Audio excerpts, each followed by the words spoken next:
Hey there and welcome back. Today we'll be breaking down the new and improved Fire Staff. This has become one of my favorite weapons and builds. The build we are breaking down today absolutely melts your enemy, so make sure to stay for the entire video so you can do this yourself. Now if you're looking to farm fame and silver, you'll easily kill mobs in the open world, including empowered mobs and mobs in the roads. You will do great in 1v1 PvP and open world, corrupted dungeons, Mist, and especially in the Abbey, which are the new Mist dungeons. We will go in depth on what items you'll need for the build, which abilities to take, some substitutions that you can make, and go over a rotation to maximize your damage. Now before we get into the breakdown, let's talk about what has changed with the Fire Staff that has improved its gameplay so much. The main change with the Fire Staff is how the E ability Pyroblast works. No longer do you need to aim this ability, it will now lock onto your enemy. The Pyroblast now travels faster and has a bigger hitbox, making it much easier to put out a huge amount of damage. Now keep in mind that this still can be body blocked and dodged by blinking. Now I played about 15 hours of the new Fire Staff, and the only downside I see to the change is that it's much harder to snipe someone since you'll need to lock your cast in before they get out of range, which feels smaller than how far the Pyroblast travels. Now you'll do well in the new Abbey Mist dungeons. There are a lot of walls and corridors which make it easy to line of sight. However, once you lock in your E, that will hit, and it will hit hard. Now that we've talked about how the Fire Staff has changed, let's talk about the best build you can use and which ability to take.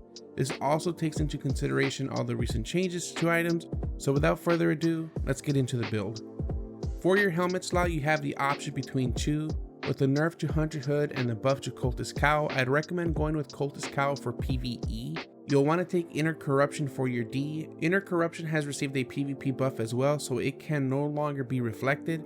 The way it works is that if you place this dot on your enemy, and every time they attack you with a normal attack, they will take damage. Now this ability is also very strong in PvE, as it does a massive amount of damage and will help you kill bosses and empowered enemies quickly. Look to use this on mobs in the road. For your passive, you will take Aggression for the increased damage. Now the alternative is still Hunter Hood for the pure PvP. It did receive a 15% nerf to its Retaliate, which will reflect, but it also feels very strong and feels safe to have that extra defensive. A lot of enemy players see that you have Hunter Hood and still respect it. For your passive, you will take Balanced Mind for the extra damage and defense. Now for your armor piece, you will take Cleric's Robe. This item is huge for Fire Staff as it increases your damage output heavily. Fire Staff does like mobility and defense, so having Everlasting Spirit for your R is big time. Now, Everlasting Spirit will place a ward on you for 1.5 seconds, and if you take damage within that time frame, you will proc an immunity shield for 3 seconds. Not only will this make you immune, it will also increase your damage by 20% for those 3 seconds. So this is where you'll want to charge up and pop off. Depending how strong your enemy is, you can use this offensively or defensively.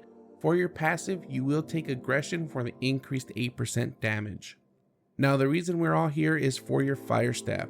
For your Fire Staff, you will take Fire Bolt as your Q. This will deal magical damage on impact and place it in Ignite that stacks up to 5 times and deals damage over 3.3 seconds. You want to spam this ability to proc your Fire Staff's passive.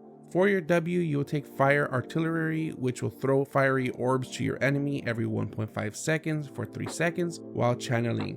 Now each orb will do damage and leave a burning patch that ignites all of your enemies for 6 seconds. This ignite does stack up to 4 times as well.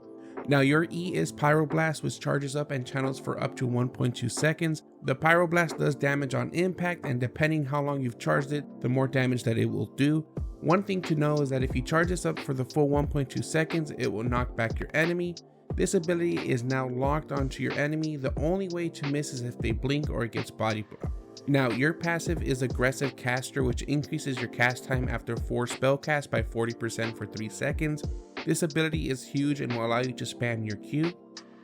For your offhand, you will go with Tome of Spells, which will provide you with a faster cast time. Your boots will be Soldier Boots for the increased defense from toughness. You will also take Rejuvenating Sprint for the increased movement speed and healing.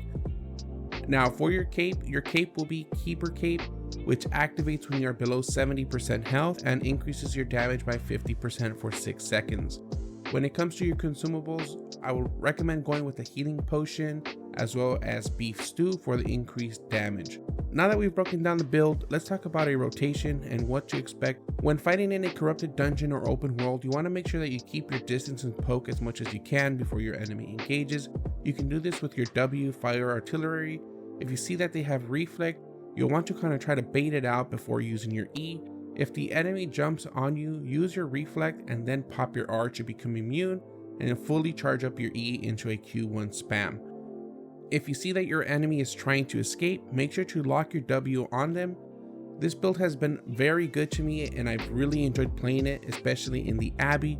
I'm pretty sure I'm going to main this build for a while. I hope you enjoyed the video and can benefit from this build breakdown.